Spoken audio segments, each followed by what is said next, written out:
பொறாமையா இருக்கு சார். உண்மையாலேயே வயிறுலாம் எரியுது சார். ச்சே! நம்ம தமிழகம் இப்படி இல்லையே!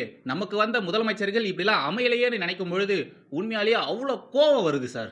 உத்தரப்பிரதேசம்ல யோகிஜி, மேற்கு வங்கம்ல சுவேந்து அதிகாரிஜி, அப்புறம் குஜராத்ல பூபேந்திர பாய் பட்டேல்.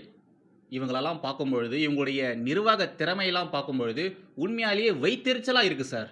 நாளைக்கு நம்முடைய அண்ணாமலை அவர்கள் தமிழகத்தின் முதலமைச்சர் ஆனார்னா, அவரும் இவங்கள மாரியே பாஜக முதலமைச்சர்கள் மாரியே தரமான சம்பவங்கள் செய்வாங்களா? இந்திய இறையாண்மைக்கு எதிராக செயல்படுபவர்கள் மீது கடுமையான நடவடிக்கைகள் எடுப்பாரா? அப்படின்றதெல்லாம் பார்க்கணும். 2008ல குஜராத்ல இருக்கக்கூடிய அகமதாபாத்ல தொடர் குண்டு வெடிப்பானது நடந்தது. அந்த கொடூரமான கோர சம்பவத்தை செஞ்சது இந்திய முஜாஹிதீன் அப்படின்ற இஸ்லாமிய பயங்கரவாத அமைப்பு. 70க்கும் மேற்பட்ட இஸ்லாமியர்களை அந்த விவகாரத்தின் அடிப்படையில் கைது செஞ்சிருந்தாங்க. அதில் 49 கைதிகள், அதாவது குற்றம் சாட்டப்பட்ட 49 இஸ்லாமியர்கள் குற்றவாளிகள். அவங்க தான் இந்த தீவிரவாத செயல்களில் ஈடுபட்டாங்கன்னு சொல்லி 49 பேரை கைது பண்ணியிருக்காங்க. அது மட்டும் இல்லாமல் அவங்களுக்கு இப்போ தண்டனையும் கொடுத்துருக்காங்க. இந்த குண்டு வெடிப்பு சம்பவத்தை நடத்தினது இவனுங்க தான் அப்படின்றதெல்லாம் நீதிமன்றத்தில் ப்ரூவ் பண்ணிட்டாங்க. ப்ரூவ் பண்ணதுக்கு அப்புறமா அந்த 49 இஸ்லாமிய பயங்கரவாதிகளுக்கு தண்டனை மட்டும் அறிவிக்கவே இல்லை. அந்த தீர்ப்பு மட்டும் வரவே இல்லை.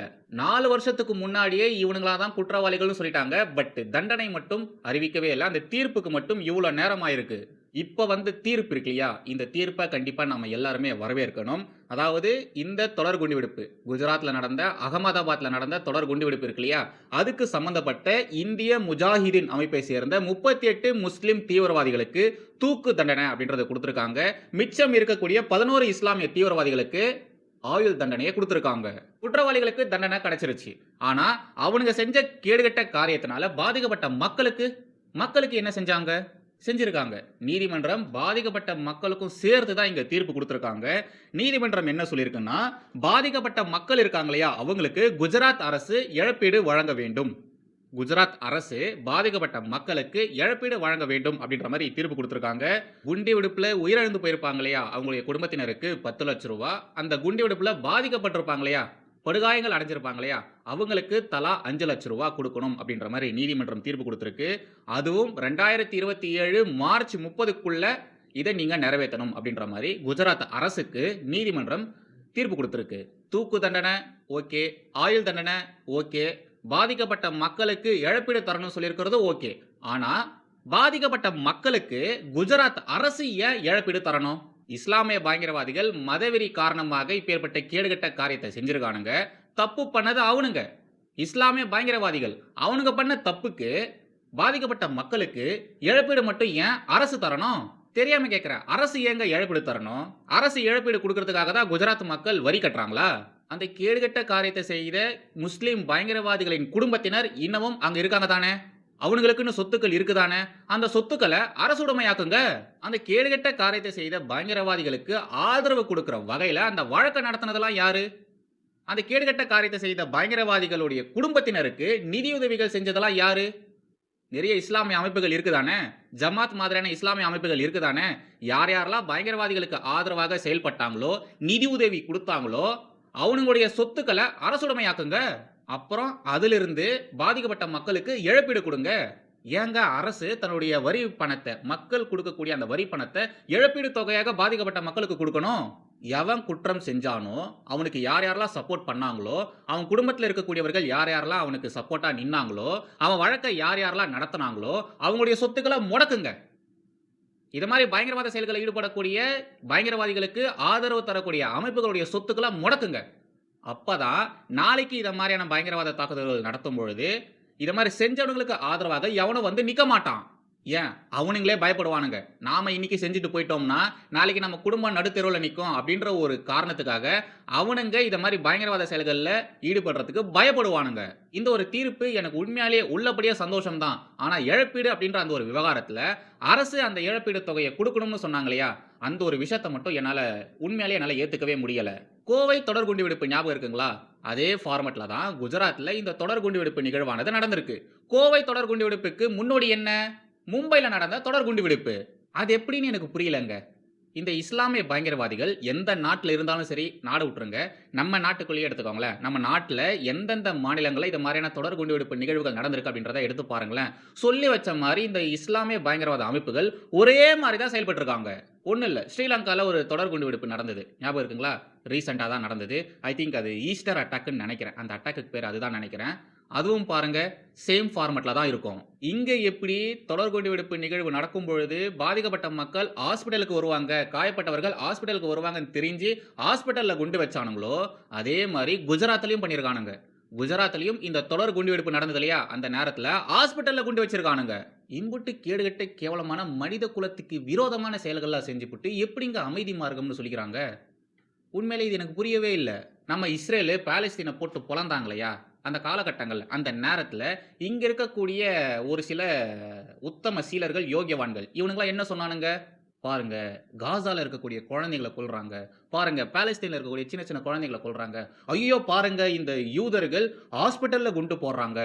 இதெல்லாம் சொன்னானுங்களா? சொல்லலையா? நம்ம தமிழகத்துல பாலஸ்தீனுக்கு ஆதரவாக இங்க ஒரு ஆர்ப்பாட்டம் நடந்ததா? நடக்கலையா? அந்த ஆர்ப்பாட்டத்துல இவனுங்கலாம் உருண்டு பொரண்டு அழுதானுங்களா? இல்லையா? குழந்தைகள் மீது தாக்குதல் நடத்துறாங்க. மருத்துவமனைகள் மீது தாக்குதல் நடத்துறாங்க. கல்வி நிலையங்கள் மீது தாக்குதல் நடத்துறாங்கன்னு சொல்லி அழுதானுங்களா? இல்லையா? அவனுங்கிட்டலாம் போய் கேளுங்களேன். இந்தியால நடந்த இஸ்லாமிய பயங்கரவாத தாக்குதல்கள், அத பத்திலாம் போய் கேளுங்களேன். சொல்லி வச்ச மாரி ஒவ்வொரு தாக்குதலிலும் மருத்துவமனையில இவனுங்க குண்டு வச்சானுங்க இல்லையா? இத பத்திலாம் கேளுங்களேன். ஏங்க நீங்க காசால நடந்தத பத்திலாம் சொல்றீங்க. பாலஸ்தீன்ல நடந்தத பத்தி இங்க உட்கார்ந்து போராட்டம் பண்றீங்க. உருண்டு புரண்டு அழறீங்க, ஒப்பாரி வைக்கிறீங்க. நம்ம தமிழகத்துல ஹாஸ்பிட்டல்ல குண்டு வச்சாங்க. நம்ம நாட்டுல பல இடங்கள்ல தொடர் குண்டு வெடிப்புகள் நடந்திருக்கு. அங்கலாம் இவனுங்க ஹாஸ்பிட்டல்ல குண்டு வச்சிருக்கானுங்க. இத பத்திலாம் ஏங்க நீங்க பேச மாட்டேன்றீங்க? அப்படின்ற மாரி அவனுங்க கிட்ட போய் கேளுங்களேன். ஒருத்தனும் பதில் பேச மாட்டான். ஒருத்தனும் நம்ம கேட்கக்கூடிய கேள்விகளுக்கு பதில் சொல்லவே மாட்டான். கேட்கிற கேள்விக்கு ஏத்த மாரி பதில் சொல்லவே மாட்டான். என்னென்னத்தையோ பேசுவான். சங்கின்னுவான், யூத அடிமைன்னுவான், பாப்பான்னு சொல்லுவான், என்னென்னத்தையோ சொல்லுவான். ஆனா கடைசி வரைக்கும் நாம கேட்கிற கேள்விக்கு பதில் மட்டும் சொல்லவே மாட்டானுங்க. வாய மூடிக்கிட்டு கப்சிப்புன்னு இருப்பானுங்க. ஓகே. இப்போ குஜராத்ல நடந்த தொடர் குண்டுவெடிப்பு இருக்கு இல்லையா? அந்த நிகழ்வு குறித்து லைட்டா பார்க்கலாம். நெறைய பேருக்கு கோவையில நடந்த தொடர் குண்டுவெடிப்பு பத்தி தெரியும். தெரிஞ்சிருக்கும். முழுசா தெரியலனாலும் அரசல் புரசலாக ஒரு சில விஷயங்கள் அவங்களுக்கு தெரிஞ்சிருக்கும். ஆனா குஜராத்ல நடந்த தொடர் குண்டுவெடிப்பு பத்தி இங்க மோஸ்ட்லி நிறைய பேருக்கு தெரிய வாய்ப்பில்ல. சோ நாம அத பத்தி லைட்டா பார்க்கலாம். 2008 ஜூலை 26 அன்னைக்கு குஜராத்ல இருக்கக்கூடிய அகமதாபாத்ல இந்த தொடர் குண்டுவெடிப்பு நிகழ்வானது நடந்தது. சுமார் 70 நிமிட இடைவெளியில அந்த இடம் முழுக்க கிட்டத்தட்ட ஒரு 21 குண்டுவெடிப்புகள் நடந்திருக்கு. பல்வேறு இடங்கள்ல 21 குண்டுவெடிப்புகள் நடந்திருக்கு. 56 பேர் உயிரிழந்து போயிருக்காங்க. 200க்கும் மேற்பட்ட மக்கள் படுகாயம் அடைஞ்சிருக்காங்க. எப்படி கோவையில 50க்கும் மேற்பட்ட மக்கள் உயிரிழந்து போய் 200க்கும் மேற்பட்டவர்கள் படுகாயம் அடைஞ்சாங்களோ, அதே மாரி குஜராத்ல நடந்த இந்த தொடர் குண்டுவெடிப்பு நிகழ்வுல 56 பேர் உயிரிழந்து போயிருக்காங்க. 200க்கும் மேற்பட்ட மக்கள் படுகாயம் அடைஞ்சிருக்காங்க. அகமதாபாத்ல 21 தொடர் குண்டுவெடிப்புகள் நடந்தது. அதுக்காக அகமதாபாத்ல 20 எஃப்ஐஆர் ஆனது ஃபைல் பண்ணாங்க. அதே மாரி சூரத்ல, குஜராத்ல இருக்கக்கூடிய சூரத்லயும் பார்த்தீங்கன்னா, ஒரு 15 வழக்கானது ஃபைல் பண்ணாங்க. இந்த தொடர் குண்டுவெடிப்புக்கு சம்மந்தப்பட்ட மாரி சூரத்லயும் பார்த்தீங்கன்னா, கேஸஸ் ஆனது ஃபைல் பண்ணியிருக்காங்க. சூரத்ல 15, அகமதாபாத்ல 20. ஸோ இந்த 2த்தையுமே சேர்த்து மொத்தமா 35 வழக்குகளாக பதிவு செஞ்சாங்க. இந்த 35 வழக்குமே ஒண்ணா சேர்த்து ஒரே மாரி தான் இந்த வழக்குகள விசாரணையும் பண்ணாங்க. சூரத்ல ஏகப்பட்ட வெடிபொருட்களையும் கண்டுபிடிச்சிருந்தாங்க. அதுக்காக தான் சூரத்ல ஒரு 15 வழக்கானது பதியப்பட்டிருந்தது.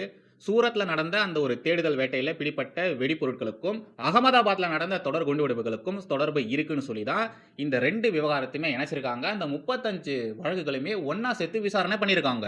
இந்த வழக்கு விசாரணையானது சிறப்பு நீதிமன்றம் கிட்ட போச்சு. அப்போ 78 இஸ்லாமியர்கள் இந்த குற்ற சம்பவங்கள சம்பந்தப்பட்டவங்கன்னு சொல்லி நீதிமன்றத்துக்கு கொண்டு போயிருந்தாங்க. பட் நீதிமன்றத்துல பார்த்தீங்கன்னா, ஒரு 49 பேர் தான் குற்றவாளிகள் அப்படின்ற மாரி நிரூபிக்க முடிஞ்சது. ஸோ 49 பேர் தான் குற்றவாளிகள்னு தீர்ப்பும் குடுத்திருந்தாங்க. 2022 பிப்ரவரி அப்போ இந்த தீர்ப்பானது குடுத்தாங்க. இந்த 49 பேர் இருக்காங்க இல்லையா? இவங்கலாம் சாதாரணமான நபர்கள் கிடையாது. ஏன் நான் அப்படி சொல்றேன்னா, இந்திய மாணவர் இஸ்லாமிய இயக்கம்னு ஒரு இயக்கம் இருக்கு. ஓகேங்களா? இந்திய மாணவர் இஸ்லாமிய இயக்கம்னு ஒரு இயக்கம் இருக்கு. அந்த இயக்கத்துடைய முன்னாள் தலைவர் சஃப்தர் நகோரி அவரு. ஓகேங்களா? அவரு தான் முக்கியமான நபர். அவரை தொடர்ந்து குஜராத்ல, மத்திய பிரதேசம்ல, கேரளால, உத்தரப்பிரதேசம்ல மற்றும் இன்னும் ஒரு சில மாநிலங்கள்ல இவனுக்கு லிங்க் இருக்கக்கூடிய பல இஸ்லாமியர்கள் இந்த வழக்குல சம்மந்தப்பட்டிருக்காங்க. பல மாநிலங்கள்ல இருக்கக்கூடிய என்னுடைய கூட்டாளிகள் இந்த தொடர் குண்டுவெடிப்புக்கு காரணமாவும் இருந்திருக்காங்க. இந்தியாவின் நீதித்துறை வரலாற்றிலேயே இதுவரைக்கும் ஒரே வழக்குல சம்மந்தப்பட்ட 38 குற்றவாளிகளுக்கு இப்படிப்பட்ட தண்டனை குடுத்ததே கிடையாது. தூக்கு தண்டனை குடுத்திருக்காங்க இல்லையா? இதுவரைக்கும் நம்ம நீதித்துறை வரலாற்றிலேயே ஒரே வழக்குல சம்மந்தப்பட்டிருக்கக்கூடிய இத்தனை பேருக்கு தூக்கு தண்டனை அப்படின்றது குடுத்ததே கிடையாது. இதுதான் ஃபர்ஸ்ட் டைம். சும்மா கிடையாதுங்க. 2008ல தொடர் குண்டுவெடிப்பானது நடந்தது. குஜராத்ல இந்த ஒரு கோர சம்பவமானது நடந்தது. எத்தன வருஷம் விசாரணை பண்ணியிருக்காங்க பாருங்க. அதுவும் குறிப்பா குஜராத்ல நடந்த இந்த ஒரு விவகாரம் இருக்கு இல்லையா? இத விசாரணை பண்ணது சாதாரணமான காரியமே கிடையாது.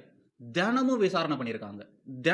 தினமும் நீதிமன்றத்தில இந்த வழக்கானது வாதாடப்பட்டிருக்கு. இவ்ளோ நாட்கள் வாதாடினதுக்கு அப்புறமாகத்தான் குற்றம் சாட்டப்பட்டவர்களுக்கு இப்பேற்பட்ட ஒரு தண்டனையை குடுக்க முடிஞ்சிருக்கு. ஏகப்பட்ட மேல்முறையீடுகள், ஏகப்பட்ட தள்ளுபடிகள், ஏகப்பட்ட மனுக்கள் இவ்வளத்தையுமே தீர விசாரணை பண்ணி இவனுங்கலாம் தான் குற்றவாளிகள், இவனுங்களுக்கு பின்னாடி இது மாதிரியான அழுத்தமான காரணங்கள் இருக்குன்னு சொல்லி ப்ரூவ் பண்ணி குற்றம் சாட்டப்பட்டவர்களுக்கு தண்டனை குடுத்திருக்காங்கன்றது சாதாரணமான விஷயமே கிடையாது. அதுவும் இது மாரி இஸ்லாமிய பயங்கரவாத அமைப்புகள் சம்மந்தப்பட்ட விவகாரங்கள்ல தீர்ப்பு குடுக்குறது அப்படின்றது சாதாரணமான விஷயமே கிடையாது.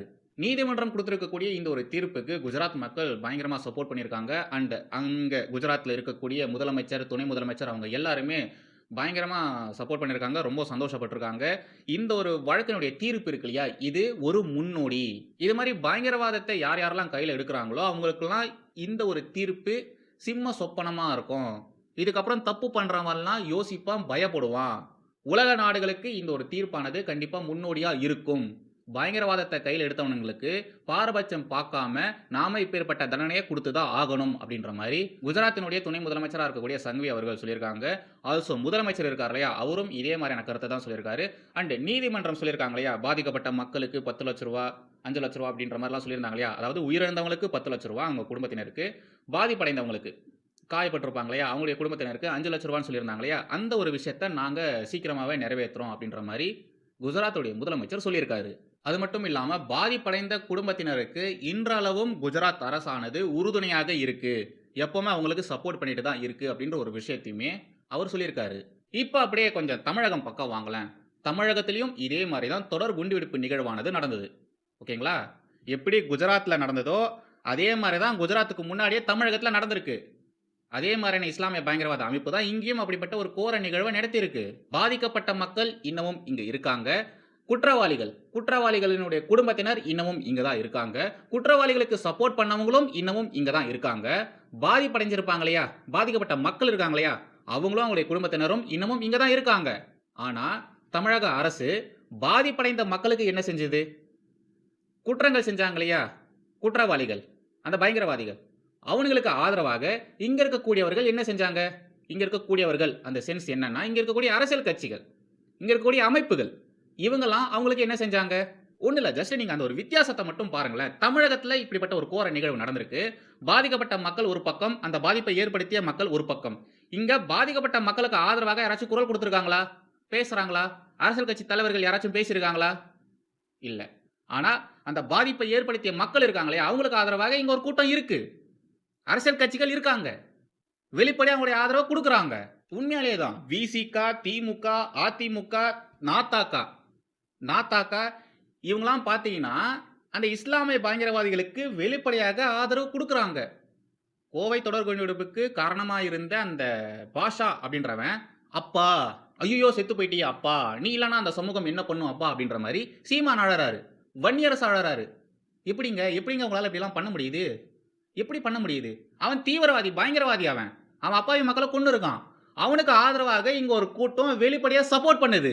கோவை தொடர் குண்டுவெடிப்புல சம்பந்தப்பட்ட இஸ்லாமிய பயங்கரவாதிகளை விடுதலை பண்ணணும். அவங்கள தூக்கி சிறையில வச்சிருக்காங்க இல்லையா? அந்த இஸ்லாமிய சிறைவாசிகளை விடுதலை பண்ணணும்னு இங்க ஆர்ப்பாட்டம்லாம் நடத்தியிருக்காங்க. இப்போ அமைச்சரா இருக்கக்கூடிய விசிக வன்னியரசு இருக்கார் இல்லையா? அவரு சமீபத்துல என்ன சொன்னாரு? இந்த உலகத்திலேயே தீவிரவாதிகளுக்கு, தீவிரவாத அமைப்புகளுக்கு முட்டு குடுத்து தீவிரவாதிகளை கைது பண்ணியிருந்தாங்கன்னா, அந்த கைது செய்யப்பட்ட தீவிரவாதிகளை விடுதலை பண்ணணும்னு ஆர்ப்பாட்டம், போராட்டம் பண்றதெல்லாம் இங்க தான். நம்ம ஊர்ல மட்டும் தான். இந்த உலகத்திலேயே வேற எங்குமே இப்பேற்பட்ட கேவலமான நிகழ்வுகள் நடக்காது. தமிழகத்துல மட்டும் தான் நடக்குது. பாரத பிரதமரை கொன்னு இருப்பானுங்க. அவனுங்களை விடுதலை பண்ணணும்னு தமிழகத்துல போராட்டம் பண்றாங்க. பண்ணியிருக்காங்க தானே? அதே மாதிரி அப்பாவி பொதுமக்களை குண்டு வச்சு கொலை பண்ணியிருக்கானுங்க.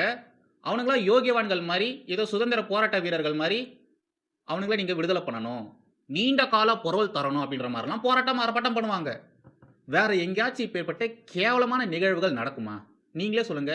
அவன் தான் செஞ்சான்னு எல்லாருக்குமே நல்லாவே தெரியும். தெரிஞ்சிருந்தாலும் அவனுக்கு சப்போர்ட் பண்றதெல்லாம் வேற எங்கேயாச்சும் உங்களால பார்க்க முடியுமா?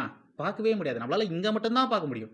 தமிழகத்தில மட்டும் தான் இப்பேற்பட்ட விசித்திரமான விஷயங்கள்லாம் நடக்கும். வேற எங்கேயுமே நடக்காது. தமிழக சிறைகள்ல இருக்கக்கூடிய 20 முதல் 25 ஆண்டுகள் மேலாக இருக்கக்கூடிய இஸ்லாமிய சிறைவாசிகள். இவங்க குவாட் பண்ணி சொல்றது. ஓகேங்களா? நீங்க ஒட்டுமொத்த இஸ்லாமிய சிறைவாசிகள்னு நெனச்சுக்க போறீங்க. இவனுங்க இஸ்லாமிய சிறைவாசிகள்னு சொல்றது, குறிப்பிட்டு ஒரு 37லிருந்து 40 பேர் இருக்காங்க. ஓகேங்களா? அந்த கோவை தொடர் குண்டுவெடிப்புல சம்மந்தப்பட்ட இஸ்லாமிய பயங்கரவாதிகள் இருக்கானுங்க. சிறையில இருக்கானுங்க. அவனுங்கள விடுதலை பண்ணணும். அந்த தீவிரவாதிகளை விடுதலை பண்ணணும்னு தான் இவனுங்க தொடர்ந்து ஆர்ப்பாட்டம், போராட்டம்லாம் பண்ணிட்டு வரானுங்க. 20 வருஷமா, 25 வருஷமா அவங்க சிறையில இருக்காங்க. அவங்க அப்படி என்ன பெரிய தப்பு பண்ணிப்புட்டாங்க? குண்டு தானே வச்சாங்க. ஒரு சில பேர தானே கொன்னாங்க. இவ்வளோ வருஷமா அவங்க சிறையில இருக்காங்க தானே. ஸோ பொது மன்னிப்பு கூறி அவங்களெல்லாம் நீங்க விடுதலை பண்ணணும்னு தமாகா, தமிழ்நாடு முஸ்லிம் முன்னேற்றக் கழகம், அப்புறம் எஸ்டிபிஐ, பிஎஃப்ஐ அப்படின்ற ஒரு தடை செய்யப்பட்ட இயக்கம் இருக்கு இல்லையா? அதனுடைய இன்னொரு துணை இயக்கம் தான் எஸ்டிபிஐ. அந்த எஸ்டிபிஐ சேர்ந்தவர்கள், அப்புறம் பல்வேறு இஸ்லாமிய அமைப்புகளை சேர்ந்தவர்கள், அப்புறம் விசிக மாரி இருக்கக்கூடிய கட்சிகள், இவங்க எல்லாருமே அந்த இஸ்லாமிய சிறைவாசிகளை விடுதலை பண்ணணும்னு போராட்டம், ஆர்ப்பாட்டம்லாம் பண்ணியிருக்காங்க. கொஞ்ச நாட்களுக்கு முன்னாடி, சரியா சொல்லணும்னா ஆளுநராக, தமிழக ஆளுநராக ஆர்.என். ரவி இருந்தார் இல்லையா? அந்த காலகட்டங்கள்ல தமிழக அரசு, திமுக அரசு இஸ்லாமிய சிறைவாசிகளை விடுதலை செய்ய சொல்லியும், ஆளுநர் அதுக்கு ஒப்புதல் தரலன்னு சொல்லி, ஆளுநர் மாளிகையை முற்றுகையிட்டாங்க. தீவிரவாதிகளை விடுதலை பண்ண சொல்லி கேட்டிருக்காங்க. ஆளுநர் முடியாதுன்னு சொல்லியிருக்காரு. அதுக்காக ஆளுநருக்கு எதிராக ஆளுநர் மாளிகையை முற்றுகையிட்டு போராட்டம்லாம் பண்ணியிருக்காங்க. வெறும் ஆளுநர் மாளிகை முற்றுகை, பேரணி, போராட்டம் மட்டும் கிடையாது. இவங்க சட்டமன்றத்திலயும் அவங்களுடைய கொணஸ்டே வேலைகளா பண்ணியிருக்காங்க. சட்டமன்றத்திலயும் அங்க இருக்கக்கூடிய அரசியல் கட்சி தலைவர்கள், மக்களால் தேர்ந்தெடுக்கப்பட்டவர்கள் இந்த இஸ்லாமிய சிறைவாசிகளை விடுதலை பண்ணணும்னு கவனத்தை ஈர்க்கணும் அப்படின்றதுக்காக சட்டமன்றத்தில இது மாதிரியான விஷயங்கள் பண்ணியிருக்காங்க. நீங்க அவங்கள விடுதலை பண்ணியே ஆகணும்லாம் சொல்லியிருக்காங்க. கோஷங்கள்லாம் போட்டிருக்காங்க. அது மட்டும் இல்லாம தமாமுகன்னு ஒரு கட்சி இருக்குது. அவங்க நேரடியா மிரட்டல் வேற விடுத்திருக்காங்க. நீங்க இன்னமும் அந்த இஸ்லாமிய சிறைவாசிகளை விடுதலை பண்ணலன்னா, நாங்க தலைமை செயலகத்தை முற்றுகையிடுவோம். தலைமை செயலகத்தை நாங்க முற்றுகையிட்டு போராட்டம் நடத்துவோம்னு ஜவஹரிலுல்லான்னு ஒருத்தர் இருக்கிறார் இல்லையா? அவரு தொடர்ந்து இந்த ஒரு கருத்தை சொல்லிக்கிட்டே இருக்காரு. இதெல்லாம் ஒரு பக்கம் போயிட்டு இருக்கும்பொழுது, இன்னும் ஒரு சில பேர்லாம் இருக்காங்க. அவிங்க என்ன சொல்றாங்கன்னா, நீங்க இத மாரி இஸ்லாமிய சிறைவாசிகளை விடுதலை பண்றதுக்கு லேட் ஆகுதுன்னு சொன்னீங்கன்னா, அட்லீஸ்ட் தகுதி வாய்ந்த இஸ்லாமிய சிறைவாசிகளுக்கு நீண்ட கால பரோல் வழங்கணும். நீண்ட கால பரோல்னா, சாகுற வரைக்கும் அவன் பரோல்ல வெளியவே இருக்கணும். இந்த பாஷா அப்படிதானே செத்து போனான். அவன மாரி உங்களுக்கு நீண்ட காலமாக அந்த இஸ்லாமிய சிறைவாசிகளுக்கு பரோல் வழங்கணும். இத மாரிலாம் சொல்றாங்க. போராட்டம்லாம் பண்றாங்க. தயவு செய்து கூகுள தேடி பாருங்க. செம ஜோக்கா இருக்கும். இவனுங்க பண்ண அட்டகாசங்கள், அட்டூழியங்கள் செம ஜோக்கா இருக்கும். ஏன்டா நீங்க குண்டு வைப்பீங்க. குண்ட வச்சவன தூக்கின்னு போய் நாங்க உள்ள வச்சோம்னா, அவங்கள விடுதலை பண்ணணும்னு போராட்டம் பண்ணுவீங்க. எப்புட்றா உங்களால இப்படிலாம் பேச முடியுது? எப்புட்றா இப்படிலாம் யோசிக்கிறீங்க? காசால ஒரு மாரி பேசுறீங்க. பாலஸ்தீன்ல நடக்கக்கூடிய விஷயங்களுக்கு இங்க ஒரு மாரி பேசுறீங்க. அதே மாரியான காரியத்த தான் நீங்க இங்க செஞ்சிருக்கிறீங்க. இதுக்கு ஆதரவாக பேசுறீங்க. செஞ்சவனுங்களுக்கு விடுதலை பண்ணணும்னு சொல்லி வேற பேசுறீங்க. எப்புட்றா உங்களால அப்படி இருக்க முடியுது? யோசிக்கவே மாட்டீங்களாடா? குஜராத்ல நடந்த தொடர் குண்டுவெடிப்புக்கு சம்மந்தப்பட்ட குற்றவாளிகளுக்கு தண்டனை குடுத்துருக்காங்க. அவனுங்கள தூக்கி தூக்குல போடுங்கன்னு சொல்லியிருக்காங்க. அந்த தீர்ப்ப குஜராத்ல இருக்கக்கூடிய மக்கள் வரவேற்கிறாங்க. முக்கியமா பல இஸ்லாமியர்கள் அதுக்கு சப்போர்ட் பண்றாங்க. அந்த ஒரு தீர்ப்ப கொண்டாடுறாங்க. ஏன் தெரியுங்களா? இத மாரியான ஒரு நிகழ்வு நடந்ததுக்கு அப்புறமா, தப்பு செய்யாத அப்பாவி இஸ்லாமியர்கள் இருப்பாங்க இல்லையா? எந்த ஒரு வம்பு தும்புக்கும் போகாம, தேசத்திற்கு எதிரான காரியங்கள் எதுவுமே செய்யாம, தான் உண்டு, தான் வேலை உண்டு, இது என்னுடைய நாடுன்னு சொல்லி இருக்கக்கூடிய இஸ்லாமியர்கள், இந்திய இஸ்லாமியர்கள் இருக்காங்க இல்லையா? அவங்கலாம், இவனுங்க இத மாரி செஞ்சதுனால எங்களுடைய பேர் கெட்டு போயிருக்கு. அவனுக்கு அத மாரி செஞ்சதுனால நாங்க தான் இங்க கஷ்டப்படுறோம். ஸோ நீங்க அவனுங்களுக்கு தண்டனை குடுங்க. நீங்க குடுத்த தண்டனை சரிதான்னு சொல்லி, அங்க இருக்கக்கூடிய இஸ்லாமியர்கள் சப்போர்ட் பண்றாங்க. அந்த இஸ்லாமியர்கள் கொண்டாடுறாங்க. ஸ்வீட் கொடுத்து, பட்டாசு வெடிச்சு இந்த ஒரு தீர்ப்ப கொண்டாடுறாங்க. யோசிச்சு பாருங்க. தமிழகத்தில இப்படிப்பட்ட நிகழ்வுகள்லாம் நடக்குமா? 2008ல நடந்த அந்த தொடர் குண்டுவெடிப்புக்கு சம்மந்தப்பட்ட குற்றவாளிகள தூக்குல தொங்க விடுங்கன்னு சொல்லி தீர்ப்பு குடுத்துருக்காங்க. அந்த தீர்ப்ப இஸ்லாமியர்கள் வரவேற்கிறாங்க, கொண்டாடுறாங்க. இங்க 98ன்னு நெனைக்கிறேன். 2008க்கும் முன்னாடி அப்ப நடந்த ஒரு சம்பவத்துக்கு சிறையில இருக்கிறவனுங்கள விடுதலை பண்ணணும்னு போராட்டம் பண்றாங்க. தீவிரவாத செயல்களில் ஈடுபட்டவங்கள விடுதலை பண்ண போராடுறானுங்க. இந்திய இறையாண்மைக்கு எதிராக செயல்பட்ட நாதிரைகளை தூக்கி உள்ள போட்டா அவனுங்கள விடுதலை பண்ணுங்கன்னு போராடுறானுங்க. எப்புட்றா அவங்களால இப்படி இருக்க முடியுது? உண்மையாலேயே புரியலடா. புரியவே இல்ல. பேரறிவாளன் வந்து ஏதோ பெரிய தியாகி மாரி அவனுக்காக வக்காலத்து வாங்குனாங்க. அவன பத்தி படம் வேற இந்த வெற்றிமாறன் எடுக்க போறானாமா. என்னத்த சொல்றது? என்னத்த சொல்றது? இந்திய இறையாண்மைக்கு எதிராக நான் செயல்பட மாட்டேன்னு சத்தியம் பண்ணி, பதவி பிரமாணம் பண்ணி வந்திருப்பாங்க இல்லையா? மக்களால் தேர்ந்தெடுக்கப்பட்ட தலைவர்கள். அவங்கள்ல சில பேர் நம்ம தமிழகத்துல இந்திய இறையாண்மைக்கு எதிராக செயல்பட்ட கூட்டத்துக்கு, அந்த கும்பலுக்கு சப்போர்ட் பண்ணி பேசுறாங்க. இதெல்லாம் தான் என்னால ஏத்துக்கவே முடியல. திரு வன்னியரசு அவர்கள். உண்மையாலே உள்ளபடியே திரு வன்னியரசு அவர்கள் எவ்வளோ கஷ்டப்பட்டிருப்பாரு?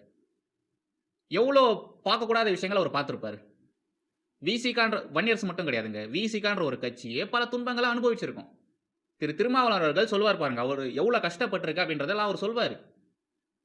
இவ்வளத்தையும் கடந்து தான் நீங்க இப்போ ஒரு அமைச்சரா வந்திருக்கீங்க. உங்க கையில முதல் முறையாக அதிகாரம் அப்படின்றது வழங்கப்பட்டிருக்கு. இந்த நேரத்த, இந்த ஒரு விஷயத்த நீங்க உங்களுக்காக யூஸ் பண்ணணுமா இல்லையா? உங்களுக்காக ஓட்டு போட்ட மக்களுக்காக நீங்க இந்த ஒரு பவர யூஸ் பண்ணணுமா இல்லையா? எதனால உங்களுக்கு சப்போர்ட் பண்ணியிருக்காங்க? நம்மளால முடியாது, அவங்களால முடியும். அவங்ககிட்ட பவர் இருக்கு. அவங்க கையில அதிகாரம் இருக்கு. ஸோ அவங்க கண்டிப்பா பண்ணுவாங்கன்னு நம்பி உங்களுக்காக எத்தன பேர் இப்போ சப்போர்ட் பண்ணிட்டு இருப்பாங்க? அவங்களுக்காக நீங்க ஏதாச்சும் பண்ணணுமா இல்லையா? அட்லீஸ்ட் உங்க சமூகத்துல இருக்கக்கூடிய மக்களுக்காக நீங்க ஏதாச்சும் பண்ணணுமா இல்லையா? நீங்க அது எதுவுமே பண்ணாம நேரா வரீங்க. இஸ்லாமிய சிறைவாசிகளை விடுதலை பண்றதுக்காக நாங்க நடவடிக்கை எடுப்போம்ன்ட்டு. எப்படிங்க உங்களால முடியுது? உங்க சமூக மக்களுக்காக ஏதாச்சும் செய்யுங்களேன். அந்த மக்கள் அவ்வளோ கஷ்டப்படுற மக்கள் இருக்காங்க. அவங்களுக்காக நீங்க ஏதாச்சும் செய்யுங்களேன். கடந்த திமுக ஆட்சியில பட்டியலின மக்களுக்காக மத்திய அரசு ஒதுக்கிய நிதிய அந்த மக்களுக்காக செலவு பண்ணாம திமுக அரசு மத்திய அரசுக்கு ரிட்டர்ன் அனுப்பியிருக்கு. அது மாதிரியான காரியங்களுக்கு எதிராக நீங்க பேசுனீங்களா? அப்ப பேசல. திமுக கூட்டணியில இருந்தீங்க. அப்ப நீங்க பேசல. உங்ககிட்ட அப்ப பவரும் கிடையாது. இப்போ தாவேகா கூட்டணியில இருக்கீங்க. நீங்க அமைச்சரா இருக்கீங்க. உங்க கட்சியில இருந்து ஒருத்தர் அமைச்சரா வேற இருக்காரு. இது போன்ற விஷயங்கள் திமுக அரசுல நடந்த அது போன்ற விஷயங்கள் மறுபடியும் நடக்காம தானே நீங்க பார்த்துக்கணும்.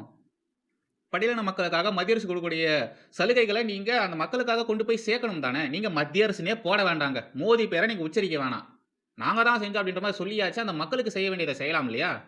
அது எதுவுமே பண்ணாம பயங்கரவாதிகளுக்கு சப்போர்ட் பண்ணிட்டு இருக்கீங்க. பயங்கரவாதிகளை விடுதலை பண்றதுக்கு நாங்க எடுக்கக்கூடிய நடவடிக்கைகள் எல்லாமே எங்களால் முடிஞ்ச நடவடிக்கைகள் நாங்க எடுப்போம்னு சொல்றீங்க. ஏன்? இப்போ உங்களுக்கும் உத்தரப்பிரதேசம், மேற்கு வங்கம், மகாராஷ்டிரா, அப்புறம் குஜராத் இந்த மாநிலங்கள்ல இருக்கக்கூடிய அரசுகள் இஸ்லாமிய பயங்கரவாதிகளுக்கு எதிராக, இந்திய இறையாண்மைக்கு எதிராக செயல்படுபவர்களுக்கு எதிராக, சமூக விரோத செயல்களில் செயல்படுபவர்களுக்கு எதிராக, அப்புறம் நாட்டின் அமைதியை சீர்குலைக்க நினைப்பவர்களுக்கு எதிராக அந்த மாநில அரசுகள் செய்யக்கூடிய காரியங்கள், நடவடிக்கைகள், கடுமையான நடவடிக்கைகள் இதெல்லாம் பார்க்கும் பொழுது உங்களுக்கும் பொறாமையா வைத்தெரிச்சலா இருக்குதானே? நம்ம மாநிலத்துல இப்படி இல்லையேப்பா. நம்ம மாநிலத்துல கூடிய அமைச்சர்கள், முதலமைச்சர்கள் இப்படி இல்லையேப்பா அப்படின்லாம் நினைக்கும் பொழுது உங்களுக்கு கண்டிப்பா பொறாமை, வைத்தெரிச்சல் வருது தானே? அவர் last hope is Annamalai. Annamalai மட்டும்தான், வேற யாருமே கிடையாது. அண்ணாமலை பாஜகவுக்கு எதிராக அரசியல் பண்றதுல எனக்கு கொஞ்சம் கூட பிரச்சனையே கிடையாது. அவர் இந்த தேசத்திற்கு எதிராக, தேசியவாதத்திற்கு எதிராக, இந்திய இறையாண்மைக்கு எதிராக, இந்துத்துவாக்கு எதிராக செயல்படாத வரைக்கும் எனக்கு எந்த ஒரு பிரச்சனையும் கிடையாது. பாஜக எதிராக அரசியல் பண்றாரா? தாராளமா பண்ணட்டும். ஆனா இங்க தமிழகத்துல இந்த திமுக, அதிமுக மாதிரியான கட்சிகள் கேவலம் ஓட்டுக்காக, அந்த ஒரு ஓட்டு வங்கிக்காக ஒரு சில மோசமான காரியங்கள் செய்வாங்க இல்லையா? அத மாதிரி அண்ணாமலை செய்யாம இருந்தாலே போதும். தெரியும் அண்ணாமலை அது மாதிரிலாம் பண்ண மாட்டாரு. அவர் பியூர் நேஷனலிஸ்ட். இந்த நாட்டுக்கு எதிராகவோ, இந்திய இறையாண்மைக்கு எதிராகவோ, ஹிந்து மதத்துக்கு எதிராகவோ அவர் எதுவுமே செய்ய மாட்டாருன்னு நமக்கு நல்லாவே தெரியும். ஆனா இது பாலிடிக்ஸ் இல்லையா? அரசியல்ல என்ன வேணாலும் நடக்கும் இல்லையா? நம்மளால எதுவுமே ஜட்ஜ் பண்ண முடியாது. நாளைக்கு இதுதான் நடக்கும் அப்படின்றவ நம்மளால சொல்லவே முடியாது. பிரிடிக்டே பண்ண முடியாது. அந்த ஒரு சின்ன பயம் மட்டும் தான் எனக்கு. நாளைக்கு அண்ணாமலை அவர்கள் தமிழகத்தின் முதலமைச்சராக ஆனார்னா, எப்படி பாஜகவின் முதலமைச்சர்கள் இங்க இருக்கக்கூடிய பயங்கரவாதிகளுக்கு எதிராக, சமூக விரோதிகளுக்கு எதிராக நடவடிக்கைகள், கடுமையான நடவடிக்கைகள் எடுக்கிறாங்களோ, அதே மாதிரியான கடுமையான நடவடிக்கைகள் அண்ணாமலை எடுத்தாருன்னா, உண்மையாலேயே சூப்பரா இருக்கும். உண்மையாலேயே சொல்றேன். உண்மையாலேயே செமையா இருக்கும். அது மாதிரி அண்ணாமலை கண்டிப்பா எடுப்பாருன்னு நான் நம்புறேன். கண்டிப்பா ஏமாத்த மாட்டாரு. அவர் அது மாதிரியான நடவடிக்கைகள் தான் எடுப்பாரு. முதலமைச்சர் ஆனார்னா அவர் அப்படிதான் செயல்படுவாரு. வந்தே